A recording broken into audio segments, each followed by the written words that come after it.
ಆತ್ಮೀಯ ವೀಕ್ಷಕ ಬಾಂಧವರೇ, ಎಲ್ಲರನ್ನು ಸುರಕ್ಷಾ ಸಂಜೀವಿನಿ ಕಾರ್ಯಕ್ರಮಕ್ಕೆ ಮಗದೊಮ್ಮೆ ಸ್ವಾಗತಿಸುತ್ತಾ ಬಹಳ ದಿನಗಳ ನಂತರ ಸುರಕ್ಷಾ ಸಂಜೀವಿನಿ ಕಾರ್ಯಕ್ರಮವನ್ನು ಮತ್ತೆ ಪ್ರಾರಂಭಿಸ್ತಾ ಇದ್ದೇವೆ.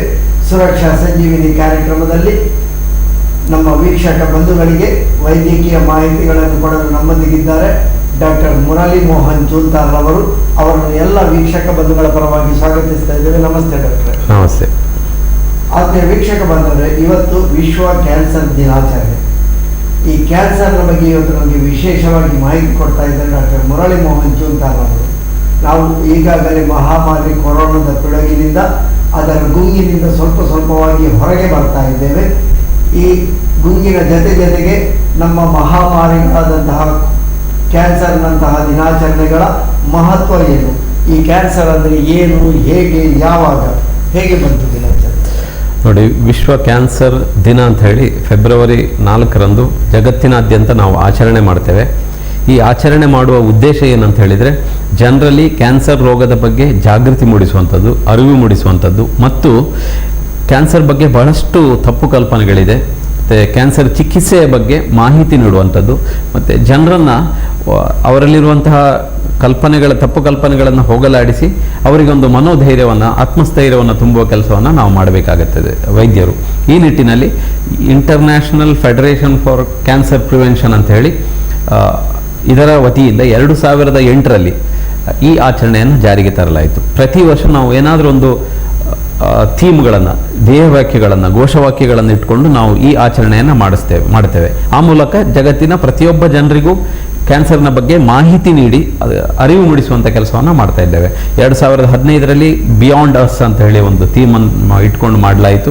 2016ರಿಂದ 18ರವರೆಗೆ ವಿ ವಿಲ್ ವಿ ಕ್ಯಾನ್ ಅಂದರೆ ನಮ್ಮಿಂದ ಸಾಧ್ಯವಿದೆ, ನಾವು ಮಾಡುತ್ತೇವೆ ಅಂತ ಹೇಳುವ ಘೋಷವಾಕ್ಯದಿಂದ ಆಚರಣೆ ಮಾಡಲಾಯಿತು. 2019ರಿಂದ 21ರವರೆಗೆ 3 ವರ್ಷಗಳ ಕಾಲ yes I can I will, ನನ್ನಿಂದ ಸಾಧ್ಯವಿದೆ, ನಾನು ಮಾಡುತ್ತೇನೆ, ಅಂದರೆ ಕ್ಯಾನ್ಸರ್ ರೋಗವನ್ನು ತಡೆಗಟ್ಟಲಿಕ್ಕೆ ನನ್ನಿಂದ ಸಾಧ್ಯ ಇದೆ, ನಾನು ಮಾಡುತ್ತೇನೆ ಅಂತ ಹೇಳೋ ಒಂದು ವಿಶೇಷವಾದಂಥ ಆತ್ಮಸ್ಥೈರ್ಯವನ್ನು ತುಂಬುವಂಥ ಕೆಲಸವನ್ನು ನಾವು ಮಾಡ್ತಾ ಇದ್ದೇವೆ. 2008ರಿಂದ ಆರಂಭವಾದಂಥ ಈ ಆಚರಣೆ ಜಗತ್ತಿನ ಮೂಲೆ ಮೂಲೆಯಲ್ಲಿ ಪ್ರತಿಯೊಂದು ರಾಷ್ಟ್ರದಲ್ಲಿಯೂ ಸಹ ಈ ಆಚರಣೆಯನ್ನು ಮಾಡಲಾಗ್ತಾ ಇದೆ. ಯಾಕಂತ ಹೇಳಿದರೆ ಕ್ಯಾನ್ಸರ್ ಅನ್ನೋದು ಒಂದು ಮಹಾಮಾರಿ, ಅದು ನಮ್ಮ ಮನುಕುಲದ ಬಹುದೊಡ್ಡ ವೈರಿ.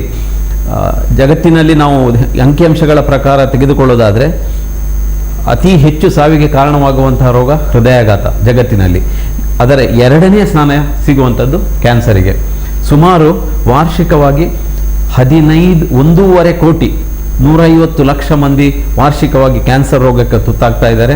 ಅದು ಬೇರೆ ಬೇರೆ ರೀತಿಯ ಕ್ಯಾನ್ಸರ್ ಇರ್ಬೋದು, ಹೃದಯದ ಕ್ಯಾನ್ಸರ್ ಇರ್ಬೋದು, ಲಂಗ್ಸ್ ಶ್ವಾಸಕೋಶದ ಕ್ಯಾನ್ಸರ್ ಇರ್ಬೋದು, ಬಾಯಿ ಕ್ಯಾನ್ಸರ್ ಇರ್ಬೋದು, ಗಂಟಲಿನ ಕ್ಯಾನ್ಸರ್, ಸ್ತನದ ಕ್ಯಾನ್ಸರ್, ಜಠರದ ಕ್ಯಾನ್ಸರ್, ಮೆದುಳಿನ ಕ್ಯಾನ್ಸರ್, ಬೇರೆ ಬೇರೆ ರೀತಿಯ ಕ್ಯಾನ್ಸರ್ಗಳು ಇರ್ಬೋದು.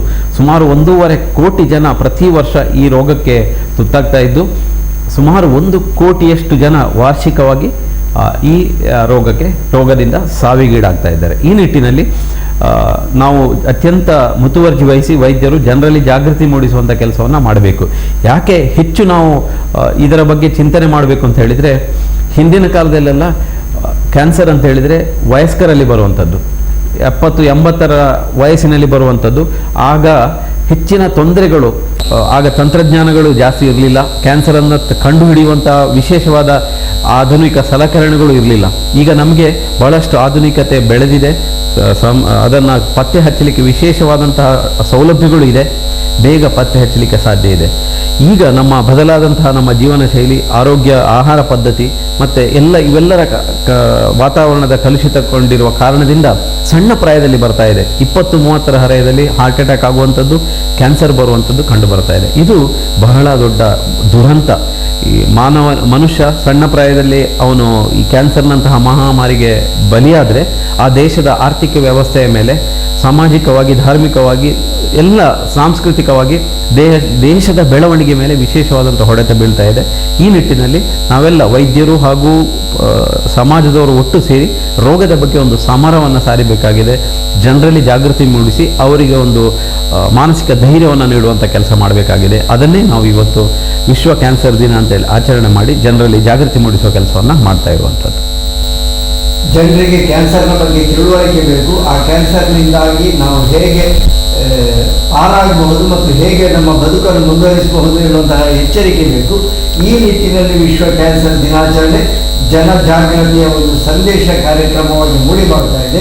ಹೀಗಾಗಿ ಡಾಕ್ಟರ್ ಹೇಳಿದ ಹಾಗೆ ವಿಶೇಷವಾಗಿ ಯುವ ಪೀಳಿಗೆ ಕ್ಯಾನ್ಸರಿಗೆ ತುತ್ತಾದರೆ ಒಂದು ಕೈಗೆ ಬಂದ ತುತ್ತು ಬಾಯಿಗಿಲ್ಲ ಎನ್ನುವಂಥ ಹಾಗೆ ಒಂದು ಉತ್ಪನ್ನವನ್ನು ತಯಾರು ಮಾಡಿ ಆ ಉತ್ಪನ್ನ ಇನ್ನೇನು ನಮ್ಮ ಕೈಗೆ ಪ್ರಯೋಜನಕ್ಕೆ ಬರ್ತದೆ ಹೇಳುವಾಗ ಅದು ನಶಿಸಿ ಹೋಗುವ ಹಾಗೆ ಯುವ ಜನಾಂಗಕ್ಕೆ ಕ್ಯಾನ್ಸರ್ ರೋಗ ಬಂದು ಅವರಿಂದ ತೊಂದರೆ ಆದರೆ ಅದು ದೇಶಕ್ಕೆ ಬಹಳ ದೊಡ್ಡ ನಷ್ಟ, ಮನೆಗೆ ನಷ್ಟ. ಇಂತಹ ರೋಗದ ವಿರುದ್ಧ ಒಂದು ಬಹಳ ಸಂದೇಶವಾದ ಪರಿಣಾಮಕಾರಿಯಾದಂತಹ ಜಾಗೃತಿ ಕಾರ್ಯಕ್ರಮ ಕ್ಯಾನ್ಸರ್ ದಿನಾಚರಣೆ. ಈಗ ಡಾಕ್ಟರ್, ಕ್ಯಾನ್ಸರ್ ಅಂದರೆ ಏನು? ನೋಡಿ, ಕ್ಯಾನ್ಸರ್ ಅಂತ ಹೇಳಿದರೆ ಜೀವಕೋಶಗಳಲ್ಲಿ ಉಂಟಾಗುವಂಥ ಒಂದು ವಿಶೇಷವಾದಂಥ ಒಂದು ವ್ಯವಸ್ಥೆ. ಪ್ರತಿಯೊಬ್ಬನ ದೇಹದಲ್ಲಿ ಕೋಟಿಗಟ್ಟಲೆ ಜೀವಕೋಶಗಳಿದೆ. ಮನುಷ್ಯ ಅಂತ ಹೇಳಿದರೆ ಪ್ರತಿ ಜೀವ ಕಣಗಳಿಂದ ಉಂಟಾಗುವಂಥ ಒಂದು ವ್ಯವಸ್ಥೆ. ಈ ಜೀವಕೋಶಗಳಲ್ಲಿ ಏನಾಗ್ತದೆ ಅಂತ ಅನಿಯಂತ್ರಿತವಾಗಿ ಅದು ಡಿವಿಷನ್ ಆದಾಗ, ಅದು ಮಲ್ಟಿಪ್ಲೈ ಆದಾಗ ಒಂದು ಗಡ್ಡೆಯ ರೂಪವನ್ನು ತಾಳ್ತದೆ. ನಮ್ಮ ದೇಹದ ಜೀವಕೋಶಗಳು ನಿಯಂತ್ರಿತವಾಗಿ ಡಿವೈಡ್ ಆಗಬೇಕು. ಹೊಸ ಹೊಸ ಜೀವಕೋಶಗಳು ದೈನಂದಿನ ಜೀವನದಲ್ಲಿ ಲಕ್ಷಾಂತರ ಜೀವಕೋಶಗಳು ದೇಹದಿಂದ ಬಿದ್ದು ಹೋಗ್ತದೆ. ನಮ್ಮ ಬಾಯಿನಲ್ಲಿರ್ಬೋದು, ಜಠರದಲ್ಲಿರ್ಬೋದು, ಹೊಸ ಜೀವಕೋಶಗಳು ಉತ್ಪತ್ತಿ ಆಗ್ತದೆ. ಸತ್ತು ಹೋದ ಕೂಡಲೇ ಹೊಸ ಜೀವಕೋಶಗಳು ಬರುವಂಥದ್ದು. ಅದಕ್ಕೊಂದು ನಿಯಂತ್ರಣ ಅಂತ ಇದೆ. ಅದಕ್ಕೆ ನಮ್ಮ ಜೀವನದಲ್ಲಿ, ನಮ್ಮ ದೇಹದಲ್ಲಿ ಅದಕ್ಕೆ ನಿಯಂತ್ರಣ ವ್ಯವಸ್ಥೆ ಇದೆ. ಈ ಕ್ಯಾನ್ಸರ್ ರೋಗ ಅಂತ ಹೇಳಿದರೆ ಈ ನಿಯಂತ್ರಣ ತಪ್ಪಿ ಹೋಗುವಂಥದ್ದು. ಜೀವಕೋಶಗಳು ಅನಿಯಂತ್ರಿತವಾಗಿ ಮಲ್ಟಿಪ್ಲೈ ಆಗ್ತದೆ, ಡಿವೈಡ್ ಆಗ್ತದೆ ಮತ್ತು ಅದು ಗಡ್ಡೆಯ ರೂಪವನ್ನು ತಾಳುವಂಥದ್ದು. ಇದಕ್ಕೆ ಬೇಸಿಕಲಿ ನಾವು ಕ್ಯಾನ್ಸರ್ ಅಂತ ಹೇಳ್ತೇವೆ. ಶುದ್ಧ ಕನ್ನಡದಲ್ಲಿ ನಾವು ಅರ್ಬುದ ರೋಗ ಅಂತ ಹೇಳ್ತೇವೆ. ಅರ್ಬುದ ಅಂತ ಹೇಳಿದರೆ ಏಡಿ ಒಮ್ಮೆ ಅದು ತನ್ನ ಕದಂಬ ಬಾಹುಗಳಲ್ಲಿ ಹಿಡ್ಕೊಂಡ್ರೆ ಅದು ಸತ್ರು ಸಹ ಅದನ್ನು ಬಿಡಲ್ಲ. ಈ ಕಾರಣದಿಂದ ಈ ಅನ್ವರ್ಥ ನಾಮ ಬಂದಿದೆ, ಅರ್ಬುದ ರೋಗ ಅಂತ ಬಂದಿದೆ. ಒಂದು ಏಡಿ ನಮ್ಮ ದೇಹವನ್ನು ಕಚ್ಚಿದ ಮೇಲೆ ನಾವು ಅದನ್ನು ಕಟ್ ಮಾಡಿದರೂ ಸಹ ಅದರ ಬಾಹುಗಳ ಹಿಡಿತವನ್ನು ಬಿಡುವುದಿಲ್ಲ. ಈ ಕಾರಣದಿಂದ ಜನರಿಗೆ ಇನ್ನೂ ಸಹ ಈ ರೋಗದ ಬಗ್ಗೆ ಬಹಳಷ್ಟು ತಪ್ಪು ಕಲ್ಪನೆಗಳು ಇದೆ. ಒಮ್ಮೆ ಕ್ಯಾನ್ಸರ್ ಬಂದರೆ ಅವನು ಹೋದ ಅಂತ ಹೇಳುವ ಒಂದು ಭಾವನೆ ಇದೆ. ಹೌದು, ಅದು ಹಿಂದಿನ ಕಾಲದಲ್ಲಿ ಕ್ಯಾನ್ಸರ್ ಗೊತ್ತಾಗುವಾಗ ಬಹಳ ಲೇಟ್ ಆಗ್ತಾ ಇತ್ತು. ಆಧುನಿಕ ಸಲಕರಣೆಗಳಿಲ್ಲ, ಪತ್ತೆ ಹಚ್ಚುವ ಸಾಧನಗಳಿಲ್ಲ, ಚಿಕಿತ್ಸಾ ವಿಧಾನಗಳಿರಲಿಲ್ಲ, ಸೌಲಭ್ಯಗಳು ಇರಲಿಲ್ಲ, ವೈದ್ಯರು ಇರಲಿಲ್ಲ. ಈ ಎಲ್ಲ ಕಾರಣದಿಂದ ಗೊತ್ತಾಗುವಾಗ ಬಹಳ ಲೇಟ್ ಆಗ್ತಾ ಇತ್ತು. ಅದು ಬಹುಶಃ ಅಂತಿಮ ಹಂತಕ್ಕೆ ಮುಟ್ಟಿರ್ತದೆ. ಆ ಸಂದರ್ಭದಲ್ಲಿ ಈಗಲೂ ಅಷ್ಟೇ ಅಂತಿಮ ಹಂತದಲ್ಲಿ ಗುರುತಿಸಿದರೆ ಖಂಡಿತವಾಗಿ ಸಹ ಕ್ಯಾನ್ಸರ್ಗೆ ಚಿಕಿತ್ಸೆ ಇಲ್ಲ. ಆದರೆ ಆರಂಭಿಕ ಹಂತದಲ್ಲಿ ನಾವು ಗುರುತಿಸಿದರೆ ಪರಿಣಾಮಕಾರಿ ಚಿಕಿತ್ಸೆಯನ್ನು ಮಾಡಲಿಕ್ಕೆ ಸಾಧ್ಯ ಇದೆ. ಪ್ರತಿ 100ರಲ್ಲಿ 30 ಕ್ಯಾನ್ಸರ್ ರೋಗಿಗಳನ್ನು ಬದುಕಿಸಲಿಕ್ಕೆ ಸಾಧ್ಯ ಇದೆ. ಇನ್ನು ಪ್ರತಿ 100ರಲ್ಲಿ 30 ರೋಗಿಗಳಿಗೆ ಈ ಕ್ಯಾನ್ಸರನ್ನು ತಡೆಗಟ್ಟಲಿಕ್ಕೆ ಸಹ ಸಾಧ್ಯವಿದೆ.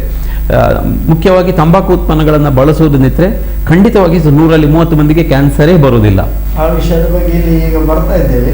ಹೌದು, ಈಗ ಈ ಕ್ಯಾನ್ಸರ್ನಲ್ಲಿ ಈ 2 ರೀತಿಯ ಗಡ್ಡೆಗಳಿದೆ. ಬಿನೈನ್ ಕ್ಯಾನ್ಸರ್ ಮತ್ತು ಮ್ಯಾಲಿಗ್ನೆಂಟ್ ಕ್ಯಾನ್ಸರ್ ಅಂತ ಹೇಳ್ತೇವೆ. ಬಿನೈನ್ ಗಡ್ಡೆಗಳು ಅಂತ ಹೇಳಿದರೆ ತುಂಬ ನಿಧಾನವಾಗಿ ಮಲ್ಟಿಪ್ಲೈ ಆಗುವಂಥದ್ದು, ತುಂಬ ಸ್ಲೋ ಆಗಿ. ಅದಕ್ಕೆ ಒಂದು ಕವಚ ಇರ್ತದೆ. ಅದು ಎಲ್ಲಿ ಗಡ್ಡೆ ಬೆಳೀತಾ ಇದೆಯೋ ಅದೇ ಜಾಗದಲ್ಲಿ ಅದು ಇರ್ತದೆ, ಬೇರೆ ಕಡೆ ಸ್ಪ್ರೆಡ್ ಆಗುವುದಿಲ್ಲ. ಅದರಿಂದ ವಿಶೇಷವಾದಂಥ ತೊಂದರೆ ಇಲ್ಲ.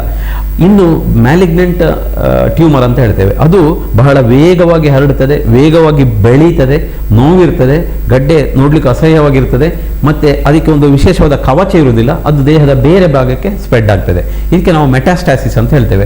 ಉದಾಹರಣೆಗೆ ಬಾಯಿನಲ್ಲಿ ಗಡ್ಡೆ ಇದ್ದರೆ ಅದು ಕುತ್ತಿಗೆಗೆ ಸ್ಪ್ರೆಡ್ ಆಗ್ತದೆ, ಲಂಗ್ಸಿಗೆ ಮತ್ತು ಲಿವರಿಗೆ, ಬ್ರೈನ್ಗೆ, ಬೇರೆ ಬೇರೆ ಕಡೆ ಸ್ಪ್ರೆಡ್ ಆಗ್ತದೆ. ನಾವು ಇದನ್ನು ಬಯಾಪ್ಸಿ ಅಂತ ಹೇಳುವ ಪರೀಕ್ಷೆ ಮುಖಾಂತರ ನಾವು ಪತ್ತೆ ಹಚ್ಚಲಿಕ್ಕಾಗ್ತದೆ. ಯಾವ ರೀತಿಯ ಕ್ಯಾನ್ಸರ್ ಅಂತ ತಿಳಿದು, ಎಷ್ಟು ದೊಡ್ಡ ಇದೆ, ಯಾವ ಸ್ಟೇಜ್ನಲ್ಲಿ ಕ್ಯಾನ್ಸರ್ ಇದೆ ಅಂತ ಹೇಳಿ ತಿಳಿದು ವೈದ್ಯರು ಚಿಕಿತ್ಸೆ ನೀಡುತ್ತಾರೆ. ಸೊ ಎಲ್ಲ ಕ್ಯಾನ್ಸರ್ ಬಂದವರೆಲ್ಲ ಸಾಯುತ್ತಾರೆ ಎನ್ನುವುದು ತಪ್ಪು ಕಲ್ಪನೆ. 1/3 of the cancer can be prevented. ಹಾಗೆ 1/3 ಆಫ್ ದ ಕ್ಯಾನ್ಸರ್, ಪ್ರತಿ 100ರಲ್ಲಿ 30 ಮಂದಿಗೆ ಕ್ಯಾನ್ಸರ್ನನ್ನು ಚಿಕಿತ್ಸೆ ಮಾಡಿ ಅವರು ಸಹ ಇತರರಂತೆ ಬದುಕಲಿಕ್ಕೆ ಸಾಧ್ಯವಿದೆ. ಹೆಚ್ಚಿನ ಎಲ್ಲ ಕ್ಯಾನ್ಸರ್ಗಳನ್ನು ಚಿಕಿತ್ಸೆಯಿಂದ ಆರಂಭಿಕ ಹಂತದಲ್ಲಿ ಗುರುತಿಸಿದರೆ ಸಂಪೂರ್ಣವಾಗಿ ಗುಣಪಡಿಸಲಿಕ್ಕೆ ಸಾಧ್ಯವಿದೆ. ಕ್ಯಾನ್ಸರ್ ಬಂದವರೆಲ್ಲ ಸಾಯುವುದಿಲ್ಲ, ಖಂಡಿತವಾಗಿಯೂ ಚಿಕಿತ್ಸೆ ಇದೆ ಅಂತ ಹೇಳುವ ಸಂದೇಶವನ್ನು ನಾನು ಇವತ್ತು ಸಮಾಜಕ್ಕೆ ನೀಡಲಿಕ್ಕೆ ಬಯಸ್ತೇನೆ.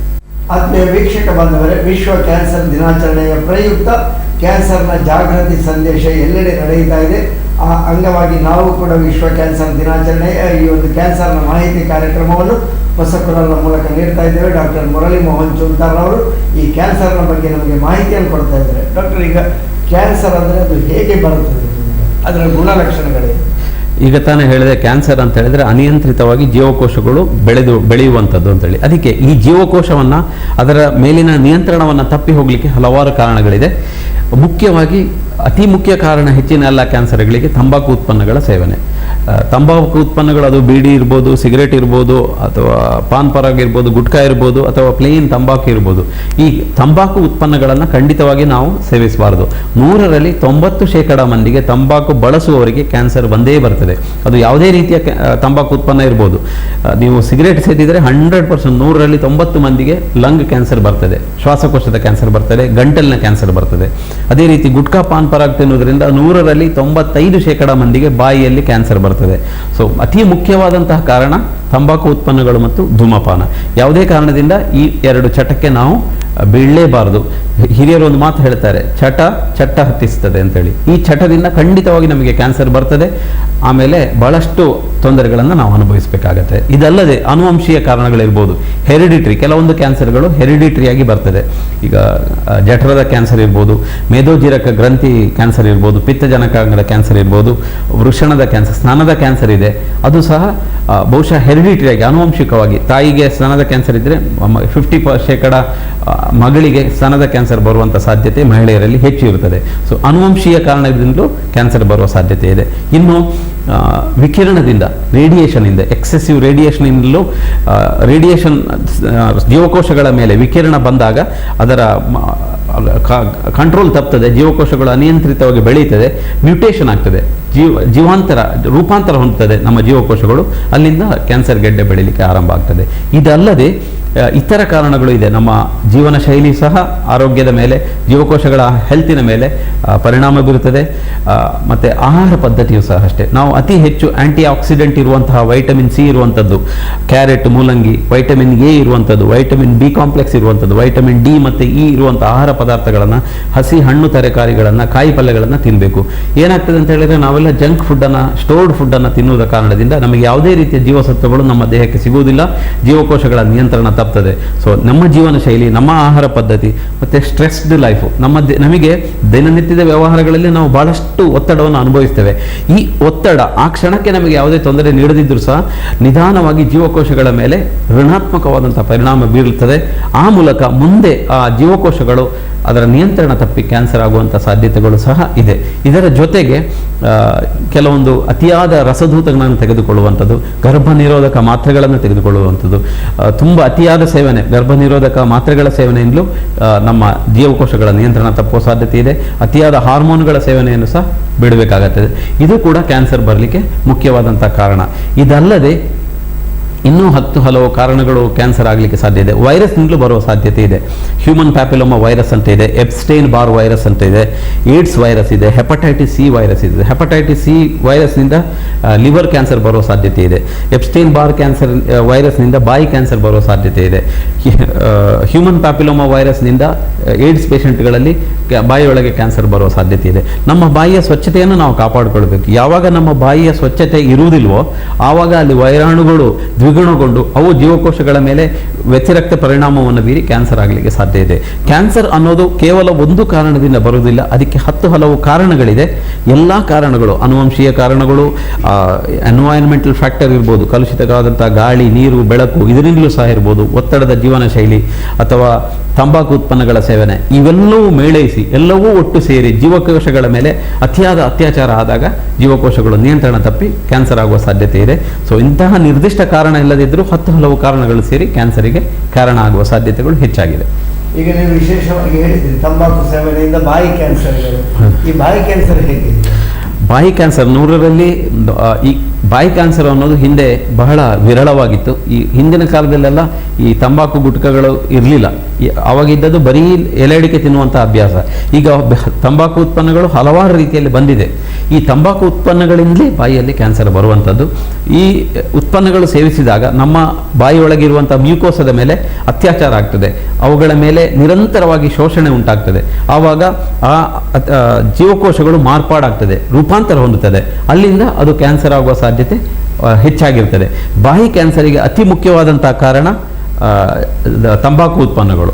ತಂಬಾಕು ಉತ್ಪನ್ನಗಳ ಸೇವನೆಯಿಂದ ಹೆಚ್ಚಿನವರು ಗುಟ್ಕಾ ಪಾನ್ ಪರಾಗನ ನೀವು ತುಟಿಯ ಒಳಭಾಗದಲ್ಲಿ ಕೆನ್ನೆಯ ಒಳಭಾಗದಲ್ಲಿ ದಿನವಿಡೀ ಜಗಿತಾ ಇರ್ತಾರೆ. ಕೇಳಿದರೆ ಡಾಕ್ಟ್ರೆ ಇಂಕ್ ಮಸ್ತ್ ಟೆನ್ಷನ್ ಉಂಟು, ತಡೆಯರಾಪುಜಿ ಟೆನ್ಷನ್ ಅಂತೇಳಿ. ಈ ಟೆನ್ಷನ್ಗೆ ಅಂತೇಳಿ ಇವರು ತಿಂತಾರೆ ಮತ್ತೆ ಜೀವನವನ್ನೇ ಹಾಳು ಮಾಡ್ಕೋತಾರೆ. ಇದೇ ನಾನು ಹೇಳಿದ್ದು, ಹಿಂದಿನ ಕಾಲದಲ್ಲಿ 70-80ರಲ್ಲಿ ಬರ್ತಾ ಇದ್ದಂಥ ಕ್ಯಾನ್ಸರ್ ಇವಾಗ 20-30ರ ಹರೆಯದಲ್ಲಿ ಬಾಯಿ ಕ್ಯಾನ್ಸರ್. ಪ್ರತಿ ವರ್ಷ ವಾರ್ಷಿಕವಾಗಿ ವಿಶ್ವದಲ್ಲಿ 8 ಲಕ್ಷ ಮಂದಿ ಬಾಯಿ ಕ್ಯಾನ್ಸರ್ಗೆ ತುತ್ತಾಗ್ತಾ ಇದ್ದಾರೆ. ನಮ್ಮ ಭಾರತ ದೇಶದಲ್ಲಿ 3 ಲಕ್ಷ ಮಂದಿ ವರ್ಷಕ್ಕೆ ಬಾಯಿ ಕ್ಯಾನ್ಸರ್ನಿಂದ ಸಾಯ್ತಾ ಇದ್ದಾರೆ. ಇದು ಬಹಳ ಖೇದಕರವಾದಂಥ ವಿಚಾರ. ಇದನ್ನು ಖಂಡಿತವಾಗಿ ತಪ್ಪಿಸ್ಬೋದು. ವೆರಿ ಸಿಂಪಲ್, ನಾವು ನಮ್ಮ ಜನರಿಗೆ ಈ ತಂಬಾಕು ಉತ್ಪನ್ನಗಳನ್ನು ತಿನ್ನಬಾರ್ದು ಅಂತೇಳಿ ಎಜುಕೇಟ್ ಮಾಡಬೇಕು. ಮತ್ತು ಸರ್ಕಾರ ಕೂಡ ಅದರಿಂದ ಬಹಳಷ್ಟು ಲಾಭ ಇದೆ. ಲಾಭದ ದೃಷ್ಟಿಯಲ್ಲಿ ನೋಡಿದರೆ ಒಬ್ಬ ವ್ಯಕ್ತಿಯ ಆರೋಗ್ಯ ಹಾಳಾಗಿ ದೇಶದ ಆರೋಗ್ಯದ ಮೇಲೆ ವ್ಯತಿರಿಕ್ತ ಪರಿಣಾಮ ಬೀರ್ತದೆ. ತಂಬಾಕು ಉತ್ಪನ್ನಗಳನ್ನು ಸಂಪೂರ್ಣವಾಗಿ ನಿಷೇಧಿಸಬೇಕು. ಅದು ಟೊಬ್ಯಾಕೊ ಇರ್ಬೋದು, ಬೀಡಿ ಇರ್ಬೋದು, ಸಿಗರೇಟ್ ಇರ್ಬೋದು, ಪಾನ್ ಪರ, ಗುಟ್ಕಾ, ಇದರಲ್ಲಿ ಬಹಳಷ್ಟು ಆದಾಯ ಸರ್ಕಾರಕ್ಕೆ ಇರ್ಬೋದು. ಆದರೆ ಜನರ ಹಿತದೃಷ್ಟಿಯಿಂದ ಅದನ್ನು ಬ್ಯಾನ್ ಮಾಡಿದರೆ ಖಂಡಿತವಾಗಿಯೂ ಸಹ ನಾವು ಈ ಬಾಯಿ ಕ್ಯಾನ್ಸರನ್ನು ತಡೆಗಟ್ಟಲಿಕ್ಕೆ ಸಾಧ್ಯ ಇದೆ. ಈ ನಿಟ್ಟಿನಲ್ಲಿ ಜನಪ್ರತಿನಿಧಿಗಳು ಮತ್ತು ನಮ್ಮ ಸರ್ಕಾರ ಬಹಳ ಚಿಂತನೆಯನ್ನು ಮಾಡಿಸಬೇಕಾದಂಥ ಅನಿವಾರ್ಯ ಸಂಧಿಯಲ್ಲಿ ನಾವು ಇವತ್ತು ನಿಂತಿದ್ದೇವೆ. ಖಂಡಿತವಾಗಿಯೂ ಸಹ 100ರಲ್ಲಿ 80% ಬಾಯಿ ಕ್ಯಾನ್ಸರನ್ನು ತಡೆಗಟ್ಟಲಿಕ್ಕೆ ಸಾಧ್ಯ ಇದೆ. ಬಾಯಿ ಕ್ಯಾನ್ಸರ್ ಹೇಗೆ ಆಗ್ತದೆ ಅಂತ ಹೇಳಿದರೆ, ಇಂತಹ ಪದಾರ್ಥಗಳನ್ನು ತಿಂದಾಗ ಬಾಯಿಯಲ್ಲಿ ಆರಂಭದಲ್ಲಿ ಸಣ್ಣ ಹುಣ್ಣಾಗ್ತದೆ, ಬಾಯಿ ಉರಿತದೆ. ಯಾವುದೇ ಖಾರ ಪದಾರ್ಥ ತಿಂದಾಗ ಬಾಯಿ ಉರಿತದೆ, ತಿನ್ಲಿಕ್ಕೆ ಆಗಲ್ಲ. ಬರೀ ಉಪ್ಪು ಖಾರ ಇಲ್ಲದಂತಹ ಪದಾರ್ಥ ಸೇವನೆ ಮಾಡಬೇಕಾಗತ್ತೆ. ಸಣ್ಣ ಹುಣ್ಣಾಗ್ತದೆ, ಆ ಹುಣ್ಣು ಒಣಗುವುದಿಲ್ಲ, ವಾರಗಟ್ಟಲೆ ಹುಣ್ಣು ಇರ್ತದೆ. ಆಮೇಲೆ ಕ್ರಮೇಣ ಅದರಲ್ಲಿ ರಕ್ತ ಒಸರಲಿಕ್ಕೆ ಉಂಟಾಗ್ತದೆ. ಬಾಯಿ ತೆರೀಲಿಕ್ಕೆ ಆಗುವುದಿಲ್ಲ. ಸಾಮಾನ್ಯವಾಗಿ ಒಬ್ಬ ಮನುಷ್ಯನಿಗೆ 5 ಸೆಂಟಿಮೀಟರ್ನಷ್ಟು ಬಾಯಿ ತೆರೀಲಿಕ್ಕೆ ಆಗ್ತದೆ. ಯಾವಾಗ ಪಾನ್ಪರ ಗುಟ್ಕಾ ಸೇವನೆಯಿಂದ ಬಾಯಿ ಓಪನ್ ಆಗೋದು ಕಡಿಮೆ ಆಗ್ತದೆ, ಬಾಯಿ ತೆರೆಯುವುದು ಕಂಪ್ಲೀಟ್ ಆಗಿ ಮುಚ್ಚಿ ಹೋಗ್ತದೆ. ಹುಣ್ಣಾಗುವಂಥದ್ದು, ರಕ್ತ ಒಸರುವಂಥದ್ದು, ಬಾಯಿ ಮುಚ್ಚಲಿಕ್ಕಾಗದಿರುವಂಥದ್ದು, ಬಾಯಿ ತೆರೀಲಿಕ್ಕಾಗದೇ ಇರುವಂಥದ್ದು, ಇದೆಲ್ಲ ಆಗಿ ಆಮೇಲೆ ಸಣ್ಣ ಗೆಡ್ಡೆ ಬೆಳೀತದೆ. ಕ್ರಮೇಣ ಗಡ್ಡೆ ದೊಡ್ಡದಾಗ್ತದೆ, ಮತ್ತು ಕುತ್ತಿಗೆಯಲ್ಲಿ ಗಡ್ಡೆಗಳು ಬರ್ತದೆ, ದೇಹದ ಬೇರೆ ಭಾಗಕ್ಕೆ ಸ್ಪ್ರೆಡ್ ಆಗ್ತದೆ, ಮತ್ತು ಅಂತಿಮವಾಗಿ ವೈಕುಂಠ ಸಮಾರಾಧನೆ ಮಾಡುವಂಥದ್ದು. ಇದು ನಾವು ಏನು ಮಾಡಬೇಕು ಅಂತಂದರೆ, ಆರಂಭಿಕ ಹಂತದಲ್ಲಿ ನಾವು ಗುರುತಿಸಬೇಕು. ಯಾವಾಗ ಪಾನ್ ಪರಾಗ್ ಗುಟ್ಕಾ ತಿಂತಾರೋ ಆವಾಗಲೇ ನಾವು ಎಜುಕೇಟ್ ಮಾಡಬೇಕು. ಸರ್ಕಾರ ಇದನ್ನು ಸಂಪೂರ್ಣವಾಗಿ ನಿಷೇಧ ಮಾಡಿದರೆ, ಜನರಿಗೆ ಸಿಗಬಾರ್ದು ಅಂತ ಹೇಳೋ ಒಂದು ವ್ಯವಸ್ಥೆ ಮಾಡಿದರೆ ಖಂಡಿತವಾಗಿ ಬಾಯಿ ಕ್ಯಾನ್ಸರನ್ನು ತಡೆಗಟ್ಟಲಿಕ್ಕೆ ಸಾಧ್ಯ ಇದೆ. ಅದರಿಂದಲೇ ನಮ್ಮ ಯುವಕರ ಆರೋಗ್ಯ ಇಂಪ್ರೂವ್ ಆಗಲಿಕ್ಕೆ ಸಾಧ್ಯ ಇದೆ, ದೇಶದ ಆರೋಗ್ಯ ಸಹ ಇಂಪ್ರೂವ್ ಆಗಲಿಕ್ಕೆ ಸಾಧ್ಯ ಇದೆ. ಈಗ ಇದಕ್ಕೆಲ್ಲ ಚಿಕಿತ್ಸೆ ಹೇಗೆ? ನೋಡಿ, ಕ್ಯಾನ್ಸರಿಗೆ ಖಂಡಿತವಾಗಿ ಚಿಕಿತ್ಸೆ ಇದೆ. ಚಿಕಿತ್ಸೆ ಇಲ್ಲದಂತಹ ಕ್ಯಾನ್ಸರ್ ಯಾವುದೂ ಇಲ್ಲ. ಆರಂಭಿಕ ಹಂತದಲ್ಲಿ ಪರಿಣಾಮಕಾರಿಯಾಗಿ ಚಿಕಿತ್ಸೆ ನೀಡಿ ಕಂಪ್ಲೀಟಾಗಿ ಕ್ಯಾನ್ಸರನ್ನು ಕ್ಯೂರ್ ಮಾಡಲಿಕ್ಕೆ ಸಾಧ್ಯ ಇದೆ. ಇವತ್ತಿನ ವೃತ್ತಪತ್ರಿಕೆಗಳನ್ನು ನೋಡ್ಬೋದು, ಟಿ ವಿಗಳಲ್ಲಿ ಕ್ಯಾನ್ಸರ್ ಗೆದ್ದ ಯುವರಾಜ್, ಕ್ಯಾನ್ಸರ್ ಗೆದ್ದ ಅವರು, ಕ್ಯಾನ್ಸರ್ ಗೆದ್ದ ಲಿಡಿಯಾ ಜೋನ್ಸ್ ಅಂತ ಹೇಳಿ ಯಾರ್ಯಾರದು ಸೆಲೆಬ್ರಿಟಿಗಳ ಫೋಟೋಗಳನ್ನು ಹಾಕ್ತಾ ಇದ್ದಾರೆ.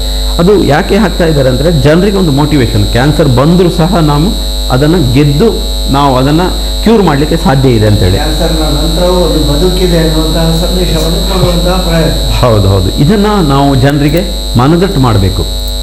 ಕ್ಯಾನ್ಸರ್ ಬಂದರೂ ಸಹ ಯಾವ ರೀತಿ ನಾವು ಅದನ್ನು ಯಾವಾಗ ನಾವು ಚಿಕಿತ್ಸೆಗೆ ತೆರೆದುಕೊಳ್ಬೇಕು, ಪರಿಣಾಮಕಾರಿ ಚಿಕಿತ್ಸೆ ಎಲ್ಲೆಲ್ಲಿ ಲಭ್ಯವಿದೆ, ಈ ಮಾಹಿತಿಯನ್ನು ನಾವು ಜನರಿಗೆ ನೀಡಬೇಕಾದಂಥ ಅವಶ್ಯಕತೆ ಇದೆ. ಈ ಕಾರಣದಿಂದ ನಾವು ಜನರಿಗೆ ಒಂದು ಒಂದು ಧೈರ್ಯವನ್ನು ನೀಡಬೇಕಾದಂಥ ಒಂದು ಅನಿವಾರ್ಯತೆ ಇದೆ. ಅದಕ್ಕಾಗಿ ನಾವು ಈ ರೀತಿಯ ಕಾರ್ಯಕ್ರಮಗಳನ್ನು ಮಾಡುವಂಥದ್ದು, ಆ ಮೂಲಕ ಜನರಿಗೆ ಒಂದು ಸಂದೇಶವನ್ನು ನಾವು ತಲುಪಿಸ್ತೇವೆ. ಆತ್ಮೀಯ ವೀಕ್ಷಕ ಬಾಂಧವರೇ, ವಿಶ್ವ ಕ್ಯಾನ್ಸರ್ ದಿನಾಚರಣೆ ಅಂಗವಾಗಿ ಕ್ಯಾನ್ಸರ್ನ ಬಗ್ಗೆ ಮಾಹಿತಿಯನ್ನು ಕೊಡ್ತಾ ಇದ್ದಾರೆ ಡಾಕ್ಟರ್ ಮುರಳಿ ಮೋಹನ್ ಚೂಂತಾರ್ ಅವರು. ಈಗಾಗಲೇ ಕ್ಯಾನ್ಸರನ್ನು ಹೇಗೆ ನಾವು ಗೆಲ್ಲಬಹುದು, ಇದರ ಬಗ್ಗೆ ಹೇಗೆ ನಾವು ನಮ್ಮದಾದಂತಹ ಬದುಕನ್ನು ಸಾಧಿಸಬಹುದು ಎನ್ನುವಂತಹ ಬಗ್ಗೆ ಮಾಹಿತಿಯನ್ನು ಕೊಡ್ತಾ ಇದ್ದಾರೆ. ಈಗ ಇದಕ್ಕೆ ಪರಿಣಾಮಕಾರಿಯಾದಂತಹ ಚಿಕಿತ್ಸೆಗಳು ಹೇಗೆ? ನೋಡಿ, ಚಿಕಿತ್ಸೆಯಲ್ಲಿ 3 ವಿಧವಾದಂಥ ಚಿಕಿತ್ಸೆ ಇದೆ. ಒಂದು ಸರ್ಜರಿ, ಆಪರೇಷನ್ ಮಾಡಿ ಗಡ್ಡೆಯನ್ನು ತೆಗೆಯುವಂಥದ್ದು. ಇನ್ನೊಂದು ಕೀಮೋಥೆರಪಿ, ಇನ್ನೊಂದು ರೇಡಿಯೋಥೆರಪಿ. ರೇಡಿಯೋಥೆರಪಿ ಅಂದರೆ ವಿಕಿರಣ ಚಿಕಿತ್ಸೆ, ಕರೆಂಟ್ ಕೊಡುವುದಂತ ಸಾಮಾನ್ಯ ಭಾಷೆಯಲ್ಲಿ ಹೇಳುವಂಥದ್ದು. ಮತ್ತು ಕೀಮೋಥೆರಪಿ ಅಂತ ಹೇಳಿದರೆ, ಯಾವಾಗ ಕ್ಯಾನ್ಸರ್ ಗೆಡ್ಡೆ ಬೆಳೆದು ಅದು ದೇಹದ ಇತರ ಭಾಗಗಳಿಗೆ ಸ್ಪ್ರೆಡ್ ಆಗ್ತದೋ ಆ ಸಂದರ್ಭಗಳಲ್ಲಿ ನಾವು ಅವನಿಗೊಂದು ಆರಾಮದಾಯಕ ಜೀವನ ನಡೆಸಲಿಕ್ಕೆ ನಾವು ಕೀಮೋಥೆರಪಿ ಕೊಡುವಂಥದ್ದು. ಇನ್ನು ಕೆಲವೊಂದು ಕ್ಯಾನ್ಸರ್ಗಳಿಗೆ ಪ್ರೈಮರಿಯಾಗಿ ಕೀಮೋಥೆರಪಿ ಮಾತ್ರ ಕೊಡುವಂಥದ್ದು. ರಕ್ತದ ಕ್ಯಾನ್ಸರ್ ಇರ್ಬೋದು, ಬ್ಲಡ್ ಕ್ಯಾನ್ಸರ್, ಅಥವಾ ಲಿಂಫೋಮಾ ಅಂತೇಳಿ, ಹಾಡ್ಕಿನ್ಸ್, ನಾನ್ ಹಾಡ್ಕಿನ್ಸ್ ಲಿಂಫೋಮಾ, ಅಂತಹ ರೋಗಗಳಿಗೆ ಬರೀ ಕೀಮೋಥೆರಪಿ ಕೊಟ್ಟು ಕಂಪ್ಲೀಟಾಗಿ ಕ್ಯೂರ್ ಮಾಡಲಿಕ್ಕೆ ಸಹ ಸಾಧ್ಯ ಇದೆ. ಕೆಲವೊಂದು ಕ್ಯಾನ್ಸರ್ಗಳಿಗೆ ಸ್ಟೇಜ್ 1 ಬಹಳ ಚಿಕ್ಕದಾದ T1 ಟ್ಯೂಮರ್ ಅಂತ ಹೇಳ್ತೇವೆ, ಬಹಳ ಸಣ್ಣದಾದಂಥ ಟ್ಯೂಮರ್ ಇದ್ದರೆ ನಾವು ಕಂಪ್ಲೀಟಾಗಿ ಆ ಗೆಡ್ಡೆಯ ಸುತ್ತ ಇರುವಂತಹ ಸಹಜವಾದ ನಾರ್ಮಲ್ ಟಿಶ್ಯೂವನ್ನು ಸಹ ತೆಗೆದು ಅವರಿಗೆ ನಾವು ಕಂಪ್ಲೀಟಾಗಿ ಗುಣಪಡಿಸಲಿಕ್ಕೆ ಸಾಧ್ಯ ಇದೆ. ಇನ್ನು ಅಡ್ವಾನ್ಸ್ಡ್ ಸ್ಟೇಜಲ್ಲಿದ್ದಾಗ, ಸ್ವಲ್ಪ ಮುಂದುವರೆದ ಹಂತದಲ್ಲಿ T2 T3 ಸ್ಟೇಜ್ಗಳಲ್ಲಿ ನಾವು ಕ್ಯಾನ್ಸರ್ ಗಡ್ಡೆ ಇದ್ದರೆ ಗಡ್ಡೆಯನ್ನು ಆಪರೇಷನ್ ಮಾಡಿ ತೆಗಿತೇವೆ. ಆ ಬಳಿಕ ವಿಕಿರಣ ಚಿಕಿತ್ಸೆ, ಆಡು ಭಾಷೆಯಲ್ಲಿ ಹೇಳಿದ್ರೆ ಕರೆಂಟ್ ಕೊಡುವಂಥದ್ದು, ಅದನ್ನು ಕೊಟ್ಟು ಕುತ್ತಿಗೆ ಭಾಗಕ್ಕೆ ಮತ್ತು ಎಲ್ಲಿ ಗಡ್ಡೆ ಆಗಿದೆ ಆ ಭಾಗಕ್ಕೆ ಅತ್ಯಾಧುನಿಕ ವ್ಯವಸ್ಥೆಗಳು, ತಂತ್ರಜ್ಞಾನ ಬೆಳೆದಿದೆ. ಮೊದಲೆಲ್ಲ ನಾವು ಕರೆಂಟ್ ಕೊಟ್ಟರೆ ಇಡೀ ಮುಖದ ಒಂದು ಭಾಗ ಸುಟ್ಟು ಹೋಗ್ತಾ ಇತ್ತು. ಈಗ ಹಾಗೆಲ್ಲ ಕಂಪ್ಯೂಟರ್ ಸಹಾಯದಿಂದ ಪರ್ಟಿಕ್ಯುಲರ್ ಆ ಭಾಗಕ್ಕೆ ಮಾತ್ರ ನಾವು ರೇಡಿಯೇಷನ್ ಮಾಡಿ ಆ ಕ್ಯಾನ್ಸರ್ ಸೆಲ್ಗಳನ್ನು ನಾವು ಕೊಲ್ತೇವೆ. ಆ ಮೂಲಕ ಪುನಃ ಕ್ಯಾನ್ಸರ್ ರಿಕರೆನ್ಸ್ ಅಂತ ಹೇಳ್ತೇವೆ, ಬಾರದ ರೀತಿಯಲ್ಲಿ ನಾವು ಬರದಂತೆ ನಾವು ನೋಡಿಕೊಳ್ಳಿಕ್ಕೆ ಆಗ್ತದೆ. ಒಟ್ಟಿನಲ್ಲಿ ಕ್ಯಾನ್ಸರಿಗೆ ಮೂರು ರೀತಿಯ ಚಿಕಿತ್ಸೆ ಇದೆ. ಯಾವ ಕ್ಯಾನ್ಸರಿಗೆ ಯಾವ ಸ್ಟೇಜ್ನಲ್ಲಿದೆ, ಯಾವ ರೀತಿಯ ಚಿಕಿತ್ಸೆ ಅನ್ನೋದು ವೈದ್ಯರು ನಿರ್ಧರಿಸ್ತಾರೆ. ಆರಂಭಿಕ ಹಂತದಲ್ಲಿ ಹೆಚ್ಚಿನ ಎಲ್ಲ ಕ್ಯಾನ್ಸರ್ಗಳಿಗೆ ಸರ್ಜರಿಯೇ ಚಿಕಿತ್ಸೆ, ಸರ್ಜರಿ ಮಾಡಿ ಆ ಬಳಿಕ ವಿಕಿರಣ ಚಿಕಿತ್ಸೆಯನ್ನು ನೀಡುತ್ತಾರೆ.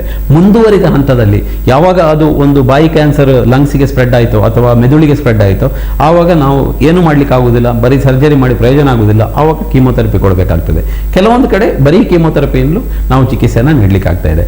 ಒಟ್ಟಿನಲ್ಲಿ ಚಿಕಿತ್ಸೆಯಿಂದ ಖಂಡಿತವಾಗಿಯೂ ಸಹ ಆರಂಭಿಕ ಹಂತದಲ್ಲಿ ಈ ಕ್ಯಾನ್ಸರನ್ನು ಗುಣಪಡಿಸಲಿಕ್ಕೆ ಸಾಧ್ಯ ಇದೆ ಎನ್ನುವ ಸಂದೇಶವನ್ನು ನಾನು ಸಮಾಜಕ್ಕೆ ತಲುಪಿಸಲಿಕ್ಕೆ ಇಷ್ಟಪಡ್ತೇನೆ.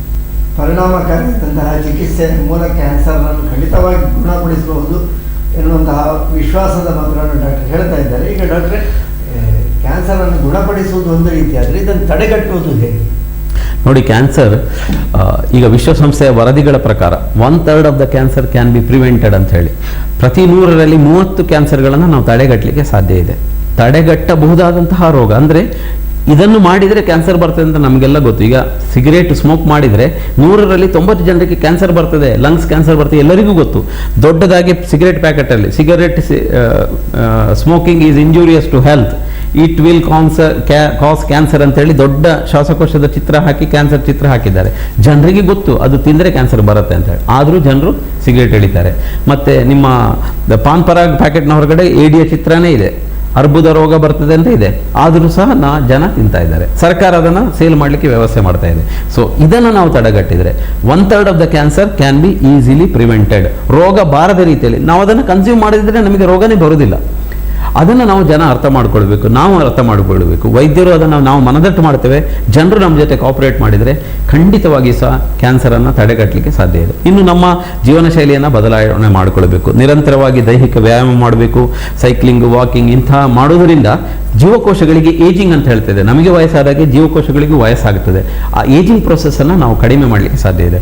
ಸೊ ಆರೋಗ್ಯದಾಯಕವಾದಂತಹ ಜೀವನ ಶೈಲಿ, ಲೇಸಿ ಲೈಫ್ ಸ್ಟೈಲನ್ನು ಬಿಡಬೇಕು, ಒತ್ತಡವಿಲ್ಲದ ಜೀವನ ಶೈಲಿಯನ್ನು ಬೆಳೆಸ್ಕೊಳ್ಬೇಕು. ಮತ್ತು ಆಹಾರ ಪದ್ಧತಿಯಲ್ಲಿ ಈಗ ತಾನೇ ಹೇಳಿದೆ, vitamin A, C, B complex, E, D ಇರುವಂತಹ ಅತಿಯಾದ ಜೀವಸತ್ವಗಳು ಇರುವಂತಹ ಆಂಟಿ ಆಕ್ಸಿಡೆಂಟ್. ಈಗ ಕ್ಯಾರೆಟ್ ತಗೊಳ್ಳಿ, ಅದರಲ್ಲಿ ಅತಿ ಹೆಚ್ಚು ಆಂಟಿ ಆಕ್ಸಿಡೆಂಟ್ ಇದೆ. ಆಂಟಿ ಆಕ್ಸಿಡೆಂಟ್ ಇದ್ದರೆ ಸೆಲ್ಗಳ ಮೇಲೆ ಧನಾತ್ಮಕ ಪರಿಣಾಮವನ್ನು ಬೀರುತ್ತದೆ. ಸೊ ಇಂತಹ ಮೂಲ ಆಹಾರಗಳನ್ನು ನಾವು ಜಾಸ್ತಿ ತಿನ್ನಬೇಕು. ಹಸಿ ಹಣ್ಣು ಹಂಪಲು, ಸೊಪ್ಪು ತರಕಾರಿಗಳನ್ನು ತಿನ್ನಬೇಕು. ಜಂಕ್ ಫುಡ್ಗಳನ್ನು, ಸ್ಟೋರ್ಡ್ ಫುಡ್ಗಳನ್ನು, ಕೆಮಿಕಲ್ ಇರುವಂಥ ಫುಡ್ಗಳನ್ನು ಬಳಸೋದನ್ನು ಕಡಿಮೆ ಮಾಡಬೇಕು. ಆ ಮೂಲಕ ನಮ್ಮ ಜೀವಕೋಶಗಳಿಗೆ ಯಾವುದೇ ಹಾನಿಯಾಗದ ರೀತಿಯಲ್ಲಿ ನಾವು ನೋಡಿಕೊಳ್ಬೋದು. ಸೊ ಆಹಾರ ಪದ್ಧತಿ, ಜೀವನ ಶೈಲಿ, ಸ್ಮೋಕಿಂಗನ್ನು ಬಿಡಬೇಕು. ಆದಷ್ಟು ಕಲುಷಿತ ವಾತಾವರಣಗಳಿಂದ ದೂರ ಇರಬೇಕು. ನಮ್ಮ ಅತಿ ಹೆಚ್ಚು ಈಗ ನಾವು ಇಂಡಸ್ಟ್ರಿಯಲೈಸೇಷನ್ ಆದ ಕಾರಣ ಬಹಳಷ್ಟು ತೊಂದರೆಗಳು ಉಂಟಾಗ್ತಾ ಇದೆ. ನಗರ ಪ್ರದೇಶಗಳಲ್ಲಿ, ಅರ್ಬನ್ ಏರಿಯಾಗಳಲ್ಲಿ ಕ್ಯಾನ್ಸರ್ ಇನ್ಸಿಡೆನ್ಸ್ ಜಾಸ್ತಿ ಅಂತೇಳಿ ICMRನಿಂದ ರಿಪೋರ್ಟೇ ಬಂದಿದೆ. ಗ್ರಾಮೀಣ ಪ್ರದೇಶಗಳಲ್ಲಿ ಇರುವವರಿಗೆ ಕ್ಯಾನ್ಸರ್ ಬರುವ ಸಾಧ್ಯತೆ ಕಡಿಮೆ. ನಗರ ಪ್ರದೇಶಗಳಲ್ಲಿ ಎಲ್ಲಿ ಏನು ಕಲುಷಿತ ವಾತಾವರಣ ಇರ್ಬೋದು, ಹೊಗೆ ಇರ್ಬೋದು, ವಾಹನಗಳ ಹೊಗೆ ಇರ್ಬೋದು, ಇದರಿಂದಾಗಿ ಕಲುಷಿತ ನೀರು, ಗಾಳಿ, ಬೆಳಕು ಎಲ್ಲದರಿಂದ ಸಹ ಕ್ಯಾನ್ಸರ್ ಜೀವಕೋಶಗಳ ಮೇಲೆ ಋಣಾತ್ಮಕ ಪರಿಣಾಮ ಬೀರಿ ಅದರಿಂದ ಕ್ಯಾನ್ಸರ್ ಆಗೋ ಸಾಧ್ಯತೆ ಇದೆ. ಇದನ್ನು ಸಹ ನಾವು ತಡೆಗಟ್ಟಲಿಕ್ಕೆ ಸಾಧ್ಯ ಇದೆ. ಇನ್ನು ಅತಿಯಾದಂಥ ರಸದೂತಗಳ ಹಾರ್ಮೋನಲ್ ಬಳಕೆ ಮತ್ತು ಗರ್ಭ ನಿರೋಧಕ ಮಾತ್ರೆಗಳನ್ನು ನಾವು ಬಳಸುವಂಥದ್ದು ಹೆಚ್ಚಾಗಿ ಮಹಿಳೆಯರಲ್ಲಿ ಬಳಸ್ತಾರೆ, ಅದನ್ನು ಸಹ ಕಡಿಮೆ ಮಾಡಬೇಕು. ಅದನ್ನು ಕಡಿಮೆ ಮಾಡಿದರೆ ಖಂಡಿತವಾಗಿಯೂ ಸಹ ಈ ಬೇರೆ ಮಹಿಳೆಯರಲ್ಲಿ ಉಂಟಾಗುವಂಥ ಈ ಸ್ತನದ ಕ್ಯಾನ್ಸರ್ ಇರ್ಬೋದು, ಸರ್ವಿಕ್ಸ್ ಕ್ಯಾನ್ಸರ್, ಗರ್ಭಕೋಶದ ಕುತ್ತಿಗೆ, ಕಂಠದ ಕ್ಯಾನ್ಸರ್ ಅಂತ ಹೇಳ್ತೇವೆ, ಅದನ್ನು ಸಹ ತಡೆಗಟ್ಟಲಿಕ್ಕೆ ಸಾಧ್ಯ ಇದೆ. ಒಟ್ಟಿನಲ್ಲಿ ಪ್ರತಿ 100ರಲ್ಲಿ 30 ಕ್ಯಾನ್ಸರ್ಗಳನ್ನು ತಡೆಗಟ್ಟಲಿಕ್ಕೆ ಸಾಧ್ಯ ಇದೆ. ಇದನ್ನು ಜನರಿಗೆ ನಾನು ಮನದಟ್ಟು ಮಾಡಬೇಕು. ಹಾಗೆಯೇ ಪ್ರತಿ 100ರಲ್ಲಿ 30 ಮಂದಿಗೆ ಕ್ಯಾನ್ಸರನ್ನು ಕಂಪ್ಲೀಟಾಗಿ ಕ್ಯೂರ್ ಮಾಡಲಿಕ್ಕೂ ಸಹ ಸಾಧ್ಯ ಇದೆ. ಇದನ್ನು ಜನ ತಿಳ್ಕೊಂಡ್ರೆ ಖಂಡಿತವಾಗಿ ಸಹ ಕ್ಯಾನ್ಸರ್ ವಿರುದ್ಧ ನಾವು ಗೆಲ್ಲಲಿಕ್ಕೆ ಸಾಧ್ಯ ಇದೆ. ನಮ್ಮ ದೌರ್ಭಾಗ್ಯ ಏನಂದರೆ, ನಾವು ಯಾವಾಗ ಕ್ಯಾನ್ಸರ್ ಅಂತ ವರ್ಡನ್ನು ಬಳಕೆ ಮಾಡ್ತೀವಿ 50% ಮಂದಿ ಅರ್ಧಕ್ಕರ್ಧ ಅಲ್ಲೇ ಸತ್ತು ಬಿಡ್ತಾರೆ. ಎಂಕ್ ಕ್ಯಾನ್ಸರ್ ಬರ್ತದೆ ಅನ್ನೋ ದಿನ ಮುಗಿಣ್ಣು ಅಂತ ಹೇಳ್ತಾರೆ. ಅದು ಆಗಬಾರ್ದು. ಆ ಒಂದು ಮೆಸೇಜನ್ನು ನಾವು ಸಮಾಜಕ್ಕೆ ತಲುಪಿಸಬೇಕು. ಕ್ಯಾನ್ಸರ್ ಬಂದರೂ ಸಹ ನೀವು ಬದುಕಬಹುದು, ಇತರರಂತೆ ಸಾಮಾಜಿಕವಾಗಿ ಬೇರೆಯವ್ರ ಜೊತೆ ಬೆರಿಬೋದು ಅಂತೇಳಿ. ಇನ್ನೊಂದು, ಕ್ಯಾನ್ಸರ್ ಬಂದವ್ರನ್ನ ನೀವು ಅಸ್ಪೃಶ್ಯರಾಗಿ ನೋಡುವಂಥ ಕತೆ. ಕ್ಯಾನ್ಸರ್ ಈಗ ನಾವು ಕೊರೋನಾ ವೈರಸ್ ಅಂತ ಹೇಳ್ತೇವೆ, ಅದು ಸಾಮಾಜಿಕ ಅಂತರ, ಮೌತ್ ಮಾಸ್ಕ್ ಎಲ್ಲ ಹೇಳ್ತೀವಿ. ನಾವು ಹತ್ತಿರ ಇದ್ರೆ ನಮಗೆ ಬರೋ ಸಾಧ್ಯತೆ ಇದೆ. ಕ್ಯಾನ್ಸರ್ ರೋಗಿಯನ್ನು ಮುಟ್ಟಿದ್ರೆ ನಿಮಗೆ ಕ್ಯಾನ್ಸರ್ ಬರುವುದಿಲ್ಲ. ಅದು ಅವನ ಜೀವಕೋಶದಲ್ಲಿ ಉಂಟಾದಂಥ ಒಂದು ತೊಂದರೆ. ನಾವು ಕ್ಯಾನ್ಸರ್ ರೋಗಿಯನ್ನು ಅಸ್ಪೃಶ್ಯರ ಥರ ನೋಡಬಾರ್ದು. ಮತ್ತು ಕ್ಯಾನ್ಸರ್ ರೋಗಕ್ಕೆ ಲಸಿಕೆ ಸಹ ಇಲ್ಲ. ಈಗ ನಾವು ಕೊರೋನಾಕ್ಕೆ ಈಗ ತಾನೇ ಲಸಿಕೆ ಬಂದಿದ್ದು ಎಲ್ಲರೂ ಹಾಕಿಕೊಳ್ತಾ ಇದ್ದೀವಿ. ಕ್ಯಾನ್ಸರ್ ರೋಗಕ್ಕೆ ಲಸಿಕೆ ಇಲ್ಲ, ಚಿಕಿತ್ಸೆ ಇದೆ, ಅದು ಪರಸ್ಪರ ಸ್ಪರ್ಶದಿಂದ ಹರಡುವುದಿಲ್ಲ. ಈ ಎಲ್ಲ ತಪ್ಪು ಕಲ್ಪನೆಗಳನ್ನು ನಾವು ಜನರಿಗೆ ತೊಡೆದು ಹಾಕಿ ಜನರಿಗೆ ಒಂದು ಆತ್ಮವಿಶ್ವಾಸ ತುಂಬುವಂಥ ಕೆಲಸವನ್ನು ಮಾಡಬೇಕು. ಆ ಕಾರಣದಿಂದಲೇ ಇವತ್ತು ನಾವು ಜಗತ್ತಿನಾದ್ಯಂತ ವಿಶ್ವ ಕ್ಯಾನ್ಸರ್ ದಿನ ಅಂತ ಹೇಳಿ ತಿಳುವಳಿಕೆ ಮೂಡಿಸಿ, ಮೂಢನಂಬಿಕೆಗಳನ್ನು ತೊಲಗಿಸಿ, ತಪ್ಪು ಕಲ್ಪನೆಗಳನ್ನು ತೊಡೆದು ಹಾಕಿ ಅವರಿಗೆ ಒಂದು ಆತ್ಮಸ್ಥೈರ್ಯ ತುಂಬುವ ಕೆಲಸವನ್ನು ಮಾಡ್ತಾ ಇರುವಂಥದ್ದು. ವಿಶ್ವ ಕ್ಯಾನ್ಸರ್ ದಿನಾಚರಣೆ, ಇದರಲ್ಲಿ ತಡೆಗಟ್ಟುವ ಬಗ್ಗೆ ನಾವು ಹೆಚ್ಚಿನ ಮುಂಜಾಗ್ರತೆ ವಹಿಸಬೇಕಾಗಿದೆ. ಯಾಕೆಂದರೆ ರೋಗ ಬಂದ ನಂತರ ಆಲೋಚನೆ ಮಾಡೋದಕ್ಕಿಂತಲೂ ರೋಗ ಬರುವ ಮೊದಲು ಆಲೋಚನೆ ಮಾಡೋದು ಒಳ್ಳೆಯದು ಎನ್ನುವಂತಹ ಹಿನ್ನೆಲೆಯಲ್ಲಿ ಈ ವಿಶ್ವ ಕ್ಯಾನ್ಸರ್ ದಿನಾಚರಣೆಯಲ್ಲಿ ವಿಶೇಷವಾದ ಸಂದೇಶವನ್ನು ಸಾರ್ತಾ ಇದ್ದಾರೆ. ಈ ಕ್ಯಾನ್ಸರ್ ಅಂದರೆ ಕೆಲವಷ್ಟು ತಪ್ಪು ಸಂದೇಶಗಳು, ತಪ್ಪು ಕಲ್ಪನೆಗಳಿವೆ. ಏನಿವೆ ತಪ್ಪು ಸಂದೇಶ? ತಪ್ಪು ಕಲ್ಪನೆಗಳು ಈಗ ತಾನೇ ನಾನು ಹೇಳಿದೆ ನೋಡಿ. ಕ್ಯಾನ್ಸರ್ ಬಂದವ್ರನ್ನ ಅಸ್ಪೃಶ್ಯರಾಗಿ ನೋಡುವಂಥದ್ದು, ಅವರನ್ನ ಸಮಾಜದಿಂದ ಐಸೋಲೇಟ್ ಮಾಡುವಂಥದ್ದು, ಅದು ಅವನು ತಪ್ಪಲ್ಲ. ಕ್ಯಾನ್ಸರ್ ಬಂದಿರೋದು ಹೆರಿಡಿಟರಿಯಾಗಿ ಬಂದಿರ್ಬೋದು, ತಂದೆ ತಾಯಿಯಿಂದ ಬಂದಿರ್ಬೋದು. ಈಗ ಸ್ತನದ ಕ್ಯಾನ್ಸರ್ ತಾಯಿಗಿದ್ರೆ 50% ಮಗಳಿಗೆ ಸಹ ಸ್ತನದ ಕ್ಯಾನ್ಸರ್ ಬರುವಂಥ ಸಾಧ್ಯತೆಗಳಿದೆ. ಗರ್ಭಕೋಶದ ಕ್ಯಾನ್ಸರ್ ಅಥವಾ ಸಣ್ಣ ಕರುಳಿನ ಕ್ಯಾನ್ಸರ್ ಹೆರಿಡಿಟರಿಯಾಗಿ ಬರುವಂಥ ಸಾಧ್ಯತೆಗಳಿದೆ. ಇನ್ನು ವೃಷಣದ ಕ್ಯಾನ್ಸರ್ ಅಂತ, ಪ್ರೋಸ್ಟೇಟ್ ಕ್ಯಾನ್ಸರ್ ಹೆರಿಡಿಟರಿಯಾಗಿ ಬರುವಂಥ ಸಾಧ್ಯತೆ ಪುರುಷರಲ್ಲಿ ಇದೆ. ಸೊ ಇದನ್ನು ನಾವು ಜನತೆಗೆ ತಪ್ಪು ಕಲ್ಪನೆಗಳನ್ನು ಹೋಗಲಾಡಿಸಬೇಕು. ಮತ್ತು ಕೆಲವರಿದ್ದಾರೆ, ನನಗೆ ಸಿಗರೇಟ್ ಎನ್ನ ಅಜ್ಜರುಳ್ಳೇರು 50 ವರ್ಷ ಉಂಡು ಬಚ್ಚಿರೋ ಜೈನ್ ಪೇರು ಆರಿಗೆ ಬರ್ಪುಜ್ಜಿ ಅಂತೇಳಿ. 100ರಲ್ಲಿ 1-2 ಜನರಿಗೆ ತಂಬಾಕು ಸೇವನೆ ಮಾಡಿದವರಿಗೆ ಕ್ಯಾನ್ಸರ್ ಬರದೇ ಇರಬಹುದು. ಅದರ ಅರ್ಥ 100ರಲ್ಲಿ 99 ಜನರಿಗೆ ಬರ್ತದೆ, ಒಬ್ಬರಿಗೆ ಬಂದಿಲ್ಲ ಅಂತೇಳಿ ಅದನ್ನೇ ನಾವು ರೋಲ್ ಮಾಡೆಲ್ ಆಗಿ ಹಿಡ್ಕೊಳ್ಬಾರ್ದು. ಇದು it is proved beyond doubt. ಅಂದರೆ ಸಾರ್ವಕಾಲಿಕವಾದಂಥ ಸತ್ಯ, ತಂಬಾಕು ಉತ್ಪನ್ನ ಬಳಸಿದರೆ ಖಂಡಿತವಾಗಿ ಸಹ ಕ್ಯಾನ್ಸರ್ ಬರ್ತದೆ. ಇದನ್ನು ನಾವು ಬಿಡಬೇಕು. ತಪ್ಪು ಕಲ್ಪನೆಗಳನ್ನು ನಾವು ಹೋಗಲಾಡಿಸುವುದು ನಮ್ಮ ಧರ್ಮ. ಅದನ್ನು ನಾವು ವೈದ್ಯರು ನಾವು ಮಾಡ್ತೇವೆ, ಜನರಿಗೆ ತಿಳುವಳಿಕೆ ನೀಡುವಂಥದ್ದು. ಇನ್ನು ಕ್ಯಾನ್ಸರ್ ಬಂದರೆ ಸತ್ತೇ ಹೋಗ್ತಾನೆ ಅಂತ ಹೇಳೋದು ಸಹ ತಪ್ಪು ಕಲ್ಪನೆ. ಕ್ಯಾನ್ಸರ್ಗೆ ಲಸಿಕೆ ಉಂಟು, ಅದನ್ನು ಹೀಗೆ ಮಾಡಿದರೆ ಕ್ಯಾನ್ಸರ್ ಬರುವುದಿಲ್ಲ ಅಂತೇಳಿ. ಮತ್ತು ಕ್ಯಾನ್ಸರಿಗೆ ಆಯುರ್ವೇದ ಚಿಕಿತ್ಸೆ ಉಂಟು, ಹೋಮಿಯೋಪತಿ ಚಿಕಿತ್ಸೆ ಉಂಟು. ಕ್ಯಾನ್ಸರಿಗೆ ಗೋಮೂತ್ರ ಕುಡಿದ್ರೆ ಕ್ಯಾನ್ಸರ್, ಇದಕ್ಕೆ ಯಾವುದಕ್ಕೂ ಸಹ ಯಾವುದೇ ಅಂಕಿಅಂಶಗಳಿಂದ ಸಾಬೀತಾಗಿಲ್ಲ. ಗೋಮೂತ್ರ ಕುಡಿದ್ರೆ ಕ್ಯಾನ್ಸರ್ ಹೋಗ್ತದೆ ಅಂತ ಹೇಳೋದು ಯಾವುದೇ ಅಂಕಿಅಂಶಗಳಿಂದ ಸಾಬೀತಾಗಲಿಲ್ಲ. ವೈಜ್ಞಾನಿಕವಾಗಿ ಅದು ಸತ್ಯವ, ವೈಜ್ಞಾನಿಕವಾಗಿ ಪುರಾವೆನೇ ಇಲ್ಲ. ನೀವು ಒಂದು ಕೇಸ್ ಕಂಟ್ರೋಲ್ ಸ್ಟಡಿ ಅಂತ ಮಾಡಬೇಕು, ಒಂದಷ್ಟು ಜನರಿಗೆ ಕೊಟ್ಟು ಅದನ್ನು ಕಂಪ್ಲೀಟ್ ಆಗಿ ಕ್ಯೂರ್ ಆಗಿದೆ. ನನಗೆ ಬೇರೆ ವೈದ್ಯ ಪದ್ಧತಿಗಳ ಮೇಲೆ ನಾನು ಗುಬೆ ಕೂರಿಸುವಂಥದ್ದಲ್ಲ.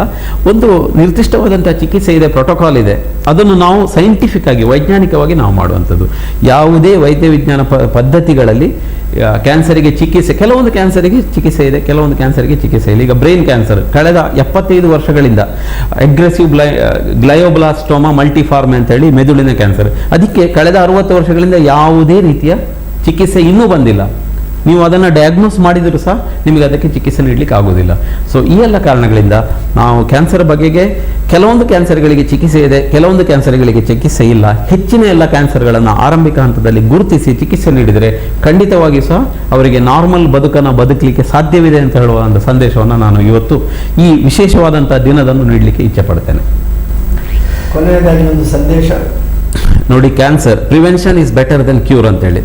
ರೋಗವನ್ನು ತಡೆಗಟ್ಟುವುದೇ ಚಿಕಿತ್ಸೆಗಿಂತ ಹೆಚ್ಚು ಪರಿಣಾಮಕಾರಿ ಎನ್ನುವ ಒಂದು ಸಾರ್ವಕಾಲಿಕ ಸತ್ಯ ಹೆಚ್ಚಿನ ಎಲ್ಲ ರೋಗಗಳಿಗೆ ಅನ್ವಯವಾಗ್ತದೆ.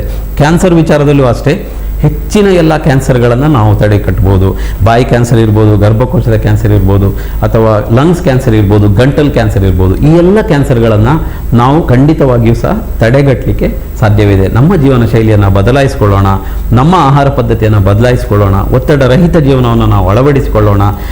ಯಾವುದೇ ವಸ್ತುಗಳನ್ನು ಅನಗತ್ಯವಾಗಿ ಬಳಸಿ ಅತಿ ಹೆಚ್ಚು ಬಳಕೆಯಿಂದ ಬರ್ತದೆ ಅಂತ ಗೊತ್ತಿರುವಂಥ ರಾತ್ರಿ ಕಂಡ ಬಾವಿಗೆ ಹಗಲು ಹೊತ್ತು ಬೀಳುವುದು ಅಂತ ಹೇಳ್ತೇವೆ.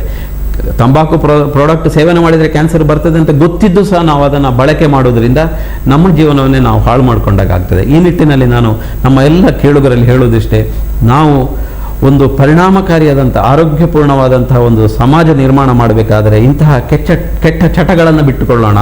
ಚಟಕ್ಕೆ ಬಲಿಯಾಗಿ ಚಟ ಹಟ್ಟುವುದರ ಬದಲು ನಾವು ನಮ್ಮ ಜೀವನ ಶೈಲಿಯನ್ನು ಬದಲಾವಣೆ ಮಾಡಿಕೊಂಡು ಉತ್ತಮ ಪ್ರಜೆಗಳಾಗಿ ನಮ್ಮ ರಾಷ್ಟ್ರದ ಅಭಿವೃದ್ಧಿಗೆ ನಾವು ಕೈ ಜೋಡಿಸೋಣ ಅಂತ ಹೇಳುತ್ತಾ ಈ ವಿಶೇಷವಾದಂತಹ ದಿವಸ ನಾವೆಲ್ಲ ಒಂದು ಬಲಿಷ್ಠ ಸುದೃಢ ಭಾರತವನ್ನು ಕಟ್ಟಲಿಕ್ಕೆ ನಮ್ಮಿಂದಾದ ಪ್ರಯತ್ನವನ್ನು ಮಾಡೋಣ. ಐ ವಿಲ್, ನನ್ನಿಂದ ಸಾಧ್ಯವಿದೆ, ನಾನು ಮಾಡುತ್ತೇನೆ ಅಂತ ಹೇಳಿ ಪ್ರತಿಜ್ಞೆ ಮಾಡಿ ಈ ದಿನದಂದು ಕ್ಯಾನ್ಸರ್ ವಿರುದ್ಧ ಸಮರ ಸಾರೋಣ ಅಂತ ಹೇಳಕ್ಕೆ ನಾನು ಇಚ್ಛೆ ಪಡ್ತೇನೆ. ಯಾವುದನ್ನಾದರೂ ಗೆಲ್ಲಬಹುದು, ಆದರೆ ನಮಗೆ ಅದರ ಬಗ್ಗೆ ದೃಢವಾದಂತಹ ನಿಶ್ಚಯ ಬೇಕು, ವಿಶ್ವಾಸ ಬೇಕು, ನಂಬಿಕೆ ಬೇಕು. ಆ ನಂಬಿಕೆಯ ನೆಲೆಯಲ್ಲೇ ನಾವು ಬದುಕನ್ನು ಸಾಧಿಸ್ತಾ ಇದ್ದೇವೆ. ಆದರೂ ಕೂಡ ಕೆಲವೊಮ್ಮೆ ಅನಿವಾರ್ಯ ಕಾರಣಗಳಿಂದಲೋ ಒತ್ತಡಗಳಿಂದಲೋ ದುಶ್ಚಟಕ್ಕೆ ಬಲಿಬಿದ್ದು ನಮ್ಮ ಜೀವನವನ್ನೇ ಹಾಳು ಮಾಡಿಕೊಳ್ತೇವೆ. ಅಂತಹ ದುಶ್ಚಟಗಳಿಂದ ಜೀವನವನ್ನು ಹಾಳು ಮಾಡಿಕೊಳ್ಳುವುದು ಕ್ಯಾನ್ಸರ್ನಂತಹ ಮಾರಕ ರೋಗಗಳಿಗೆ ತುತ್ತಾಗುವುದು